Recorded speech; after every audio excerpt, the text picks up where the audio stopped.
হায় রে মোবাইল, তুই কি কি খাইলি?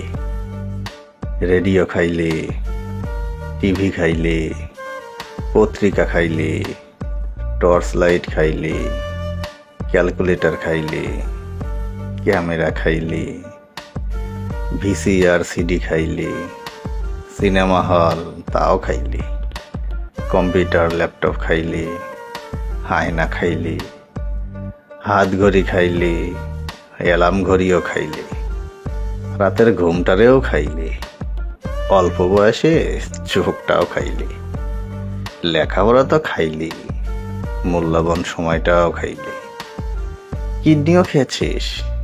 অনেকে কিডনি বেছে আইফোনও কিনছে, বহু সংসারও খাইছিস।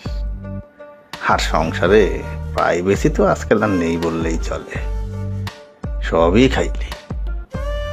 আমরা ছোটবেলা সময় পেলেই বড় ছোট সবাই একত্র বসে গল্প আড্ডা দিতাম, কতই না মধুর ছিল দিনগুলো। আর এখন মায়ের পেট থেকে পড়েই মোবাইল নিয়ে বসে যায়। আগে বিকেল হলে হাডুডু, ফুটবল, দাঁড়িয়া বান্ধা, ঘুড়ি ওড়ানো, কতই না খেলা হতো। প্রতিদিনই ঈদের আনন্দ দোলা খেত মনে। আফসোস, এখনকার পোলাপান মোবাইল নিয়ে চোরের মতো চিপায় বসে থাকে। 5 জন বন্ধু এক হলেও কথা হয় না, সবাই ঘাড় নিচু করে ফোন টিপে। আগের মতো আর কেউ খেলেও না, গ্রামে কোনো আনন্দময় অনুষ্ঠানও হয় না। চোখ বন্ধ করলেই এ জাতির অন্ধকার দিনগুলো দেখতে পাই। মোবাইল মোটেও খারাপ কিছু নয়, তবে সব বাদ দিয়ে মোবাইলে আসক্তি যে ভয়ঙ্কর মাদকের চেয়েও খারাপ।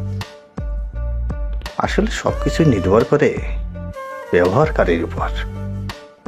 আপনি যদি মোবাইলটাকে ভালো কাজে ব্যবহার করেন, তাহলে অবশ্যই আপনি ভালো কিছু পেতে পারেন। আর যদি খারাপ কাজে ব্যবহার করেন, তাহলে আপনি খুব সহজেই খারাপে নিমজ্জিত হবেন। আসুন আমরা সবাই ভালোর দিকে ধাবিত হই। আপনার সন্তানকে মোবাইলে আসক্ত থেকে দূরে নিয়ে আসুন, তাদেরকে সময় দিন।